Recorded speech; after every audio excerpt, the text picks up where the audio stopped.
सूरज की किरणों में अमृत का वो प्रकाश, हर नई सुबह के साथ यीशु राजा है अब। अंधकार से जो लड़ती उसकी वाणी है आप, उसकी वाणी है आप, उसकी वाणी है आप। अमृत वाणी, अमृत वाणी, अमृत वाणी, अमृत वाणी, अमृत वाणी।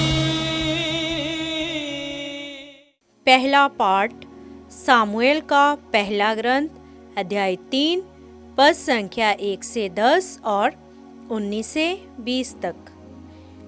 युवक सामुएल एली के निरीक्षण में प्रभु की सेवा करता था। उस समय प्रभु की वाणी बहुत कम सुनाई पड़ती थी और उसके दर्शन भी दुर्लभ थे। किसी दिन ऐसा हुआ कि एली अपने कमरे में लेटा हुआ था। उसकी आंखें इतनी कमजोर हो गई थी कि वह देख नहीं सकता था। प्रभु का दीप वृक्ष उस समय तक बुझा नहीं था और सामुएल प्रभु के मंदिर में, जहां ईश्वर की मंजूषा रखी हुई थी, सो रहा था। प्रभु ने सामुएल को पुकारा। उसने उत्तर दिया, मैं प्रस्तुत हूँ। और एली के पास दौड़कर कहा, आपने मुझे बुलाया है, इसलिए आया हूँ। एली ने कहा, मैंने तुमको नहीं बुलाया, जाकर सो जाओ। वह लौटकर लेट गया। प्रभु ने फिर सामुएल को पुकारा। उसने एली के पास जाकर कहा, आपने मुझे बुलाया है, इसलिए आया हूँ। एली ने उत्तर दिया, बेटा, मैंने तुमको नहीं बुलाया, जाकर सो जाओ। सामुएल प्रभु से परिचित नहीं था। प्रभु कभी उससे नहीं बोला था। प्रभु ने तीसरी बार सामुएल को पुकारा।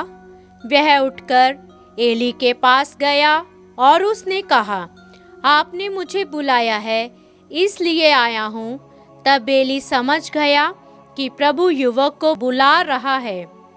एली ने सामुएल से कहा, जाकर सो जाओ। यदि तुमको फिर बुलाया जाएगा तो यह कहना, हे प्रभु, बोल, तेरा सेवक सुन रहा है। सामुएल गया और अपनी जगह लेट गया। प्रभु उसके पास आया और पहले की तरह उसने पुकारा, सामुएल, सामुएल। सामुएल ने उत्तर दिया, बोल, तेरा सेवक सुन रहा है। सामुएल बढ़ता गया। प्रभु उसके साथ रहा और उसने सामुएल को जो वचन दिए थे उसमें से एक को भी मिट्टी में नहीं मिलने दिया। और दान से लेकर बेर्शेबा तक समस्त इस्राएल यह जान गया कि सामुएल प्रभु का नबी प्रमाणित हो गया है। यह प्रभु की वाणी है। ईश्वर को धन्यवाद। भजन अनुवाक्य। हे प्रभु, मैं तेरी इच्छा पूरी करने आया हूँ। हे प्रभु, मैं तेरी इच्छा पूरी करने आया हूँ। मैं कब से प्रभु पर भरोसा रखता आ रहा हूँ। अभी उसने झुककर मेरी पुकार सुनी। धन्य है वह मनुष्य जो प्रभु पर भरोसा रखता है और भटकने वाले विधर्मियों का साथ नहीं देता। अनुवाक्य। हे प्रभु, मैं तेरी इच्छा पूरी करने आया हूँ। तूने ना तो यज्ञ चाहा और ना चढ़ावा, किंतु तूने मुझे सुनने के कान दिए। तूने ना तो होम मांगा और ना बलिदान, इसलिए मैंने कहा, देख, मैं आ रहा हूँ। अनुवाक्य।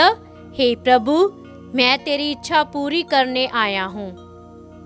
मुझे धर्म ग्रंथ में यह आदेश दिया गया है कि मैं तेरी आज्ञाओं का पालन करूं। हे मेरे ईश्वर, तेरी इच्छा पूरी करने में मुझे आनंद आता है। तेरा नियम मेरे हृदय में घर कर गया है। अनुवाक्य। हे प्रभु, मैं तेरी इच्छा पूरी करने आया हूँ। मैंने सबों के सामने तेरे न्याय का बखान किया। हे प्रभु, तू जानता है कि मैंने अपना मुंह बंद नहीं रखा। अनुवाक्य। हे प्रभु, मैं तेरी इच्छा पूरी करने आया हूँ। जय घोष। प्रभु कहते हैं, मेरी भेड़ें मेरी आवाज़ पहचानती है, मैं उन्हें जानता हूँ और वे मेरा अनुसरण करती है। हालेलुया।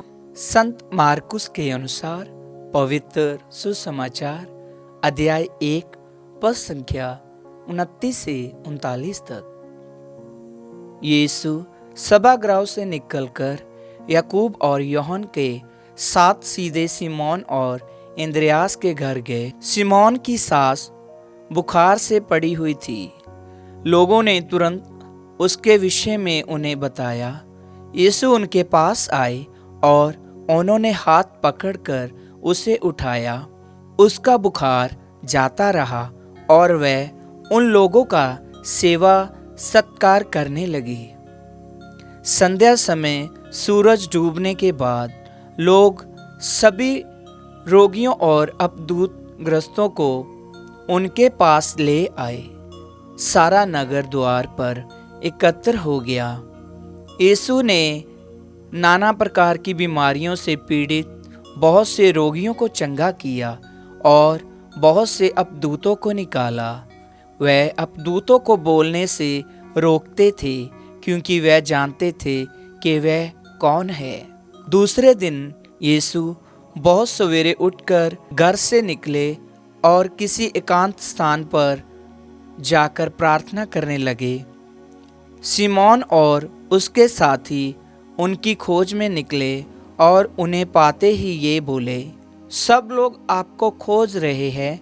यीशु ने उन्हें उत्तर दिया, हम आसपास के कस्बों में चलें, मुझे वहाँ भी उपदेश देना है, इसलिए तो आया हूँ। और वह उनके सभागृह में उपदेश देते हुए और अपदूतों को निकालते हुए सारी गलीलिया में घूमते रहते थे। प्रभु का सुसमाचार। ख्रिस्त की जय।